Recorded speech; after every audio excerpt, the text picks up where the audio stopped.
You have to be honest in your assessment about what you bring to the table. Okay. Because I could tell you that, let's just exaggerate it. I'm spitting all over the place. Let's exaggerate it and say, man, like, I want to be a pro football player. Yep. Well, it's pretty obvious that I don't bring that set of talent to the table. Okay. And so me forcing my way into that, pretty much it's going to be seen that I'm a fish out of water. Okay. I'm in the wrong place. Right. Even though somehow I got skewed into thinking this would be it. And this often happens with younger guys because they somehow bought a lie. They thought the idea of, I would do great. Like, I'd love to make the money that the salesman makes. And so he lands this sales job, and he quickly finds out he has no salesmanship in him. Right. Okay. And so, no, I don't need to run from that. I just need to go, I suck at selling things. Okay. And so I'm a fish out of water.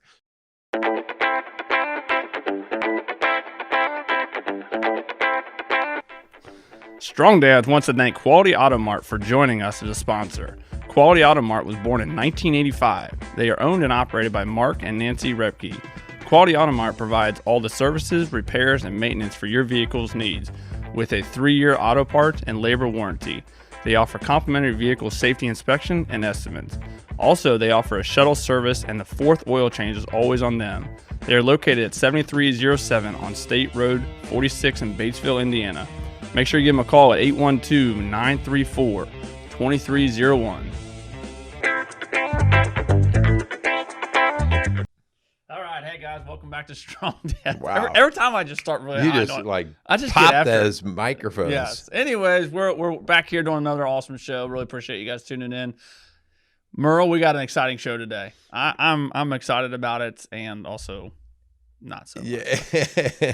Well, this is a good show because, again, we're leading into October. That's right. When we're going to start our Strong Dads Doing Real Life. Yep. And part of that is actually seeing guys in their element. And when we talk about their element, we mostly mean, or a good part of that is their work element, their occupation, their career. Yep. So, and that's one of the things that in my work and working with a lot of men, jobs and careers frequently come up. Oh yeah. They come up all the time. They're either, oh no, like I talked to a guy the other day and he's like, no man, like I love my job. And then, but way too often I get guys, I don't really care much for my job, or I'm looking to get out or something like that. So jobs, especially because you spend, a third of your life there, man, if it sucks, do you think your life can suck? Do you think that the idea of and we'll talk a lot about it, but the idea of like almost finding some form of identity in your job, do you think that's just here in America, like a societal thing, or do you think that's like just a man thing? Well, I don't know about just outside of this country because I've not visited too many others. But what I guess I would say to that is, we've talked before about men are doers. We're action figures, right? And so because of that, we identify by our actions. Yeah, so I would say that it's pretty common that we would say, hey, if you're going to ask me who I am, I might say I'm a carpenter, I'm a fireman, I'm a, again, not to take away from other parts of our life, but that's a big part of how we would identify ourselves. That's true. Yeah. I just wonder. Yeah. Food for thought for the day. You ever hated a job? Whoa. Like just flat out, right out of the gate, like, just getting after it. I just hate this job. You ever hated it? Well, I've been in the fire world for coming up on 16 years now, which is kind of crazy to think about. Yeah. Man, hate is a strong word though. I'm gonna say there's parts of my job that I would prefer to not do and or don't like as much as others. But I will be honest, I love what I get to do.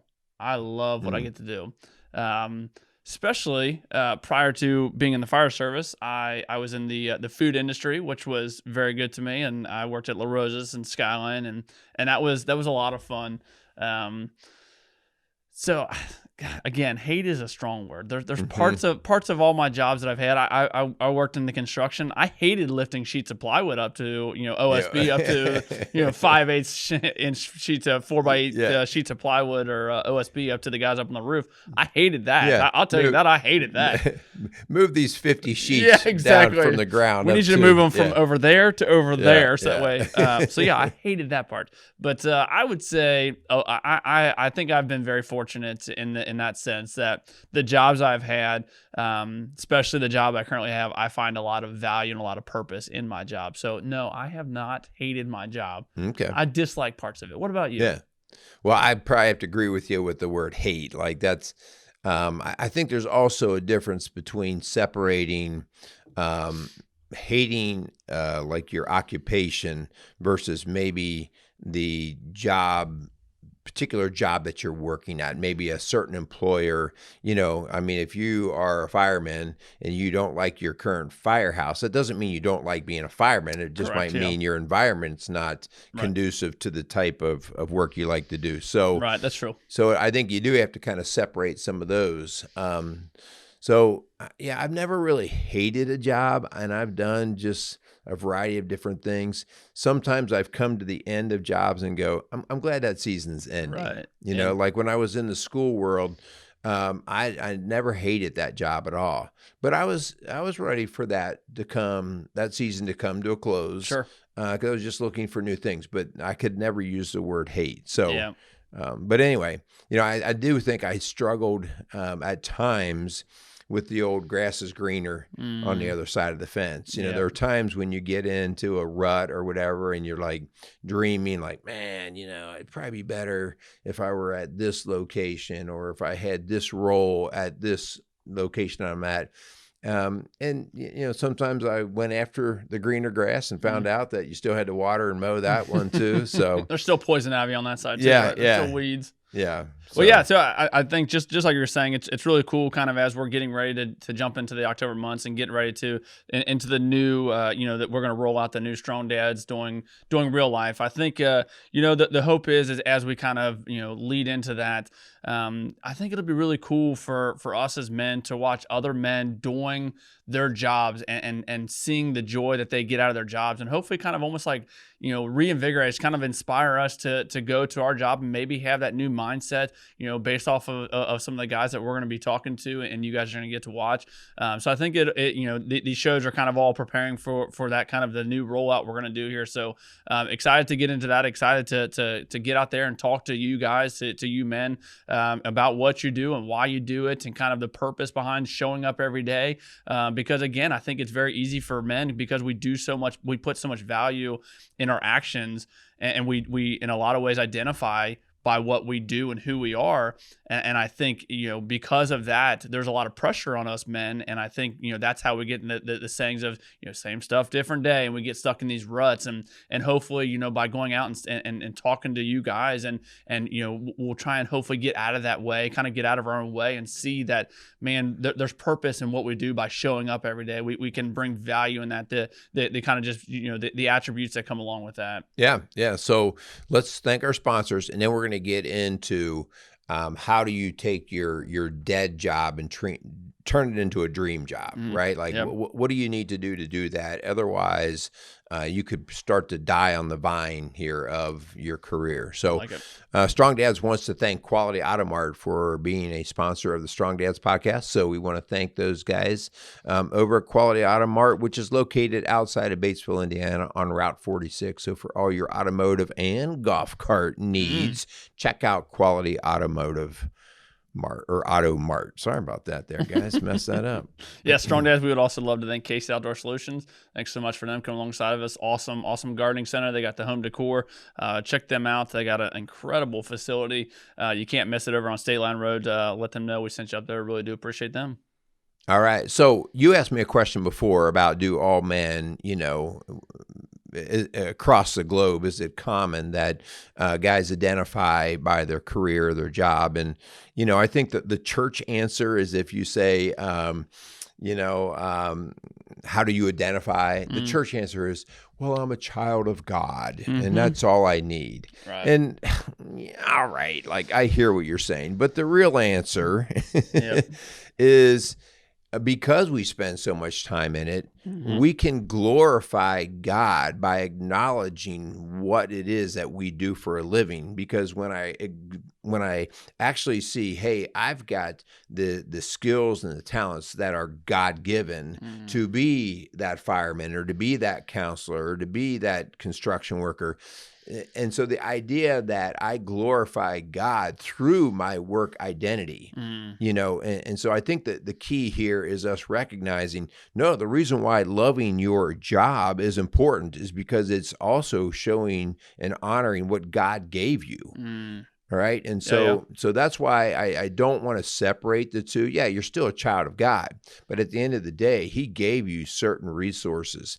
And if you're not using those well, there's a good chance you're not a happy individual. Yeah, that's very true. Yeah. So again, I think identity is extremely important. And I think even more important to that is linking it back to God. Like, Right. I am identified as connected to God because he gave me these gifts and talents. Well, I think that brings up a great point, because I know, different parts of my career, and we'll talk about, I've been burnt out before, and I've dealt with, just the daily grind, as I'm sure a lot of you are, and have dealt with before.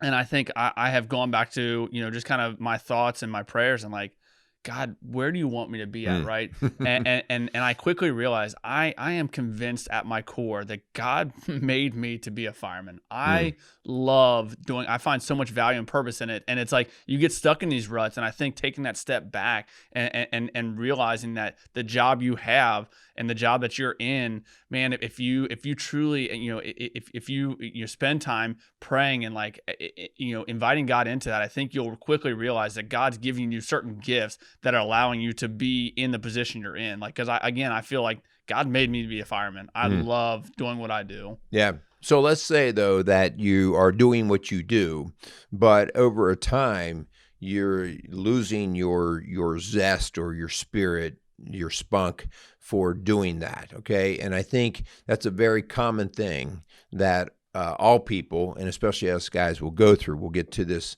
lower point. And I want to just address that for a second, because if you're listening to this show and you're like, yeah, they're kind of hitting a nerve with me where Sure. I'm not quite where I want to be. We really do want to differentiate between what might actually be happening. And so there's two different things I think that we can explore. One is actual depression. All right. And especially we get guys middle age, older.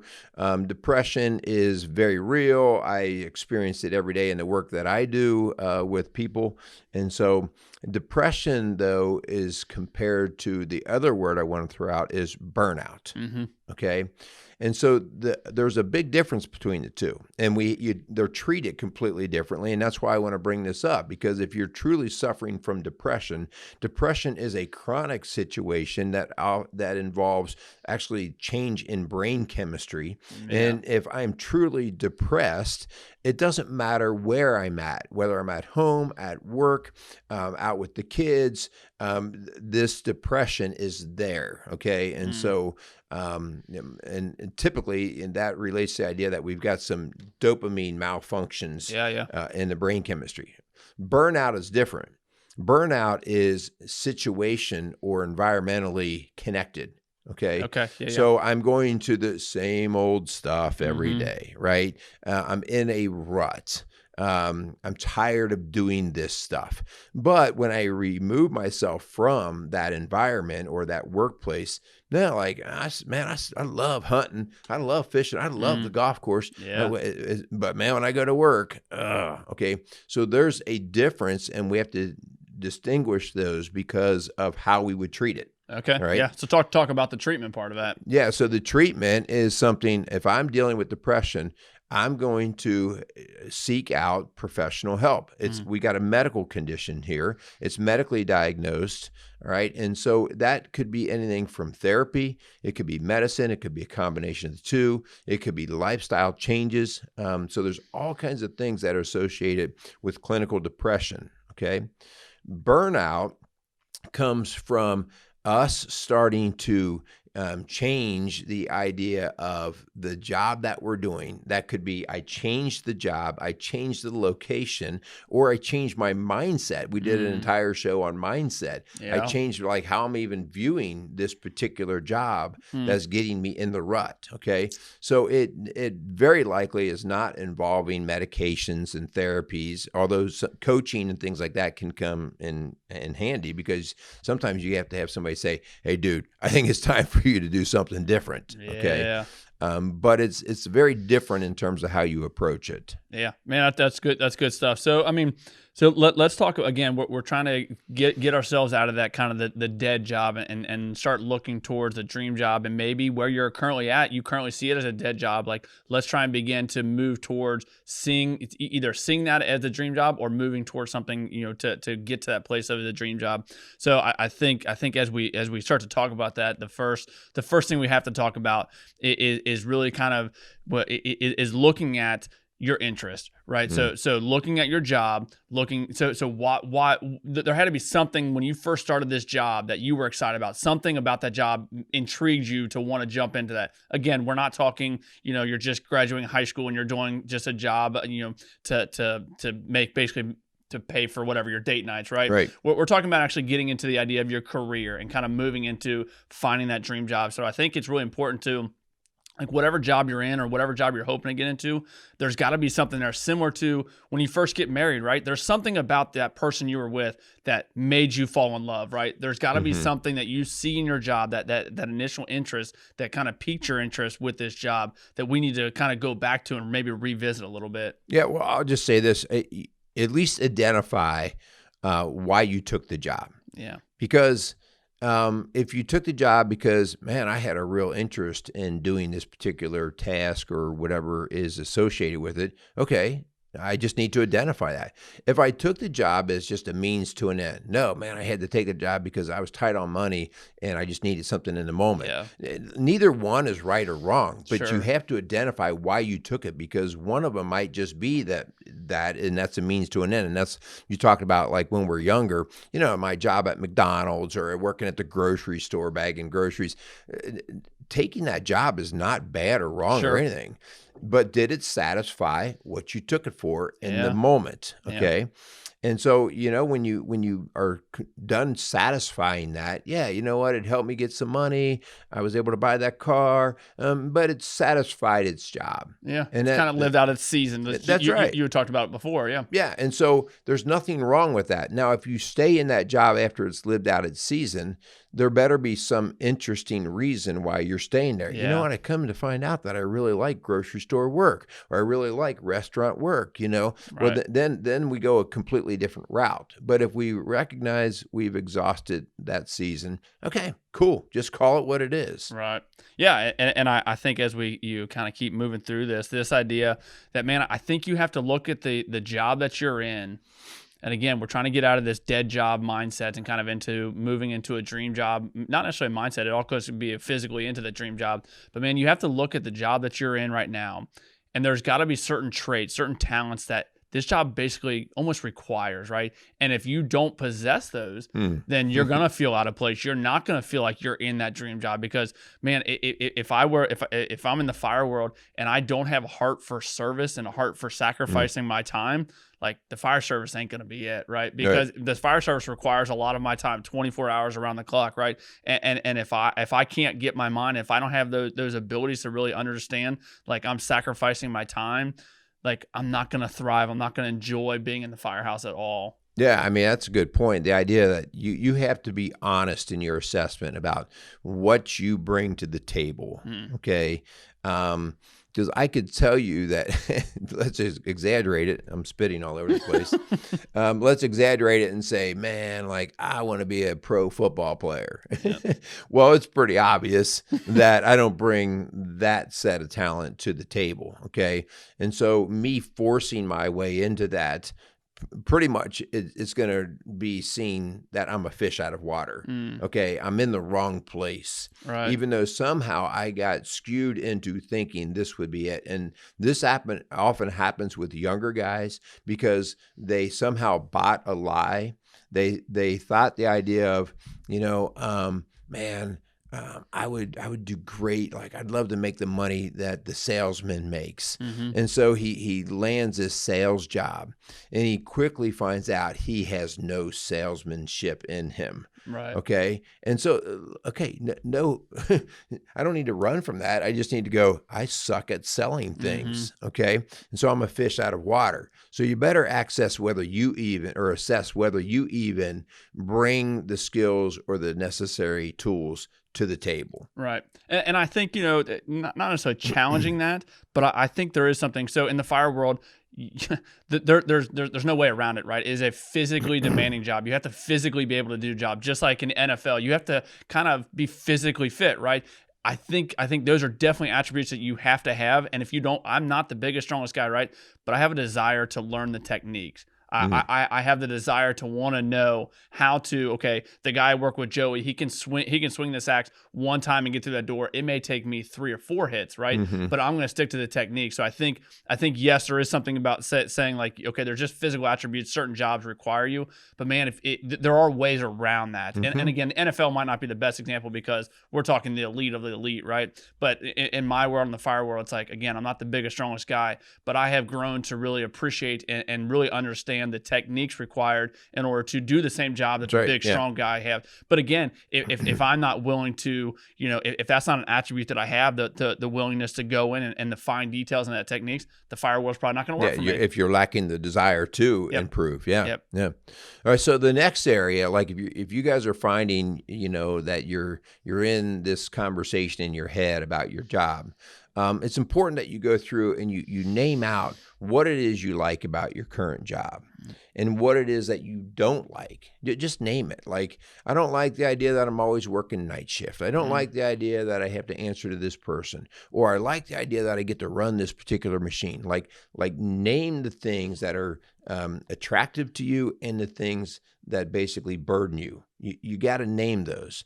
But then you got to go to the next step. And the next step is, once you've listed them, go to your list and look at the things that are weighing you down, that are burdens, and say, what level of control do I have over these things? All right. I've got to know. So part of joy in our work is knowing what we have control over. And some things you just flat out will realize, I don't really have a lot of control over that. Okay.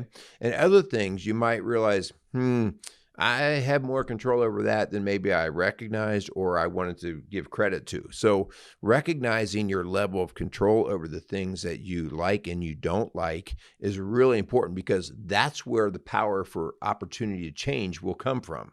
Right. Yeah. And I also think that this is where, and I'm speaking to myself here, this is where, for me, this is where the victim card, I try and play the victim card sometimes, because I feel like there's so much stuff that's out of my control, which is why I'm frustrated at a job. And so I begin to be like, woe is me, right? I can sit around the kitchen table at the firehouse and sit there and bitch and complain about whatever the case may be. And it's like, okay, well, if all the stuff that I dislike about my job are out of my control, maybe it is time to try and let's start evaluating. Okay, let's make another list of potential other places to go, other firehouses to go, other departments in whatever divisions and wherever you work at, that where you feel like there is more control. But again, I think it's just natural for men to want to have control over the stuff that's going on in our life. And again, maybe that's a pride issue. It's not maybe, that's a pride issue, right? Like, I want to have control over this. I feel like I could do a better job than my boss, right? I'm sure many of you guys have said that before. So it's like, instead of getting stuck as the woe is me and the victim mentality that all this stuff is out of my control, well, what is in your control is where you work at, right? Again, there's certain there's financial obligations that are associated with where we all work, and that's a part of our job. We can't get around that. But again, man, let's start looking at maybe different departments, different firehouses. Like, there are things that are in our control that we can't control, and let's use those to get ourselves out of this dead job mindset. Yeah, 100%. I mean, how many times on this show have we stressed the idea that we on Strong Dads here do not accept that we are stuck in victimhood. Yep. And so if I have somebody who's whining and complaining about a bad situation with their career, it's either, okay, locate what you can control within the career that you're in and let's see what you can make the change on. If not, just as you said, okay, it's time to make the big, bold step, and that is to go out. But doing nothing and sitting and complaining and going from burnout to even depression, because it now turns chronic, to us, it's not acceptable. And it's not acceptable to God, because it's spitting in God's face. It's like, I made you for something a whole lot better than this. Why are you playing in this arena when I've got an arena over here waiting for you? I gotta throw this in there because it's been like my, I don't know, it's been going on my mind like constantly right now. So recently I heard, and it's actually 11 years ago he put it out. Jocko Willink, as you guys, I'm sure most of you men know, and I shared when I did a little show in my shop of the 2 books that I read of his. But he has a thing on YouTube. It's called Good. And he talks all about this of instead of he basically talked like in the military, he had a subordinate come up to him and was complaining about things just weren't going right. And Jocko's response to them was good. And then the subordinate came back to him and was like, I already know what you're going to say. The mission didn't go good. He's like, I know what you're going to say. And Jocko's like, what am I going to say? He said, you're going to say good, because that's what you always say. And he talked, and then he goes on this long spiel about how, okay, you didn't get the promotion you wanted. Good. There's time for opportunity. There's time for learning. There's time to get better, right? You didn't get the new job. Good.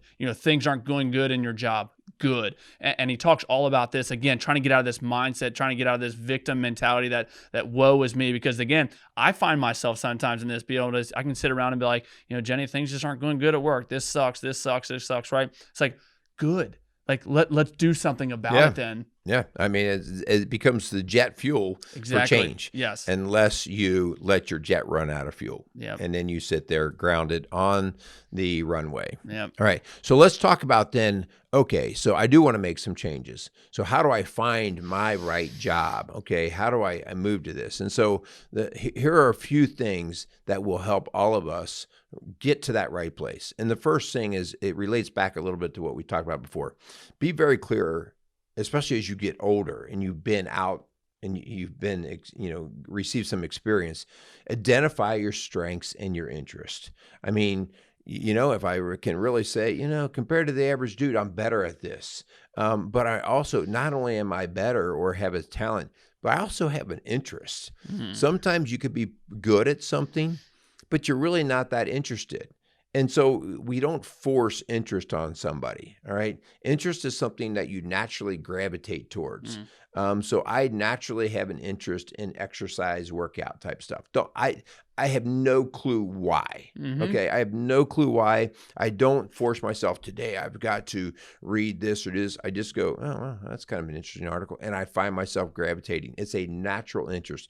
So when I can align my strengths and my interests, man, I'm at the start of a good direction. Yeah.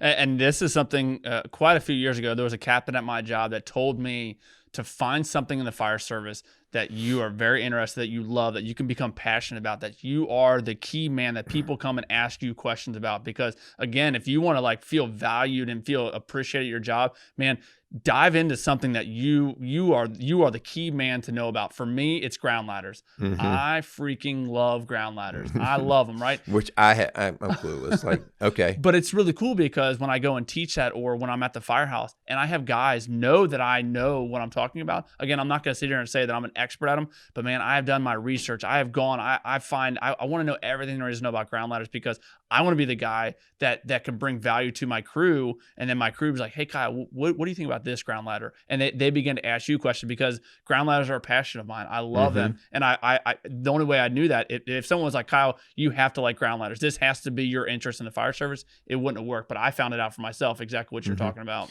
Well, when you live in your interest, you said you're not an expert, but when you live in your interest, you become an expert, okay? Because you just fill yourself naturally, where another guy may have little to no interest in the ground ladder, and he's like, I haven't spent nearly as much time thinking about this as Kyle. Let me see what Kyle thinks, okay? So you become the expert because of the interest, and that's a driving force. The second part, guys, as you're coming through this career thing, this job change possibly, is it's time to do your research, right? I mean, it's time to actually, this is where we want to connect reality to the actual vision or the dream. So I could talk about, man, I would love to be a fighter pilot. Oh, man, that would be awesome. Okay, I could have an interest. I could have an excitement. I might even have some skills. But I know nothing about being a fighter pilot. Yeah. And so I have to dig in, and I've got to start to connect the dots. We hear this all the time. You ask a third or fourth grade boy, what do you want to do when you get older? I want to be a pro something. Yeah. I want to be a pro soccer, pro football, pro baseball. Okay. That's fine for a third grade boy. But at some point, you've got to do some research to connect the dots, to make sure that the reality and the dream, there's some level of connectedness to that. Oh, I could actually do that.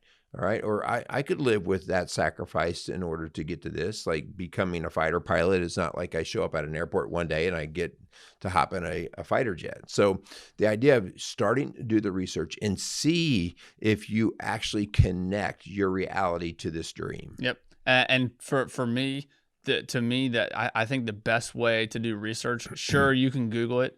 Man, find somebody that's in that field and talk to them. We're getting ready to jump into this new series with jumping into strong dads doing real life. If there's a guy that we're talking to and that's an interest job that you have, man, tune into that. Like call somebody and be like, hey, what's it like to be a fireman? What do I have to? What are certain attributes that I have to have? What are things that you would recommend? If I'm wanting to jump into this, what are some things that I need to kind of have in line? I think doing a research, the best way to, in my opinion, the best way to do research is to talk to somebody who is in that field, who can kind of tell you, hey, you're going to have nights where you're not going to sleep at all. You're going to have days where you're not going to see your family. These are legitimate things that when I was in fire school. No one ever told me that. No one ever said, hey, 24 hours a day, you're going to be away from your family, right? Do you know that? Like, I kind of just figured that on the fly, right? And that's not necessarily the best way to go about it. But man, I think we're spot on here. Man, go out and do your research. Find what it is that this potential job that you're interested. Okay, again, because if we go back to the certain talents and attributes that you have, if those aren't in line with that job, you're going to feel like it's a dead-end job. And the only way you're going to know those attributes and talents that you need are to do this research. Yeah, interview those people. All right, here's the third point. We're talking about a career here. We're talking about a long-term job. And so if I'm thinking career versus just a job to get me through a particular season, I have to get my long-term priorities right. I have to take those into account. And so long-term priority is different than the short-term. The short-term is, hey, I need a few bucks to get through for the next 6 months. Long-term is, well, what do I really value in my life? What do I want to make sure I get taken care of and I'm responsible for? And so when I take the long-term priority into mine, it changes how I'm going to approach seeking out this next job, okay? Like I could say, wow, I have a job that's offered to me that's offering me great money. And that sounds really cool. And then I have another job that's less money than I even want. But I'm really interested in that job. And I have the tools for that. A long-term play out is I'm going to take the job that's offering less money because I have a genuine interest in it. Right? That long-term play out. I can see me doing this for the long haul. Okay. So it's really important to think about the long term when we're talking career. Yep, I like it. Yeah, this next one, Merle, I think that this for me, this has always been something that I have tried to live out. Man, this idea of being consistent, being persistent in what you're doing, man, we talk all the time, men are called into action. If you passively sit by with this, if you've applied for these jobs and things just aren't coming through and you're like, God, and you get down in the dumps and then you start to get that burnout and then maybe it leads to depression, man, I would just encourage you that this road that you're jumping into, this new venture to try and find that dream job, it's not going to be easy. There's going to be some hiccups. There's going to be some turn downs. There's going to be some things that just don't go your way, right? But man, you have to continually press down on that and like, oh, it's okay that you didn't get that what you thought was a dream job. I remember when I was working 3 different part-time jobs, and I swear I was like, I know that God wants me at Norwood, the city of Norwood. That's where I want to work at. I didn't get that job. I landed Dayton. And man, I tell you what, I'm at Dayton now, and the experience that I've gotten from there, I never would have got at Norwood. So it's like just understanding that, okay, things aren't going your way. You think something's supposed to happen a certain way, and it doesn't. That's okay. Like, not that you got to necessarily like roll with the punches and go into another dead end job. Like, I'm not saying that at all, but I think it's okay to have the hiccups, but it's not okay to just throw your hands up and just, oh, okay, well, this is happening to me again, right? Take action. Men are called into action. Take a hold of what's going on and understand if you want it, go get it. Well, the persistence part that you talk about is the idea that sometimes we can lose the drive to stay persistent because we think that there's no value in what we're doing. We're getting beat up. And so I think that's an important thing to realize, as you just said, no matter where you are, maybe you're not in your dream job yet, but no matter where you are, there is something that we believe God is trying to teach you. Well, you know what? And we see this a lot of times with young guys. They right away want to come out and they want to make six figures. They want to have all of the perks. They want all that. And they're 24 years old. Okay. And so the idea is like, what do you mean I have to wait for?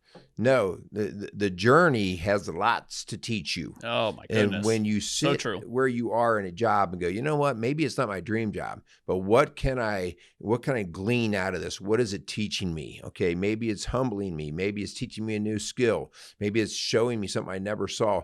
That allows me to say, oh, I'm going to stay in the water here. I'm going to keep swimming.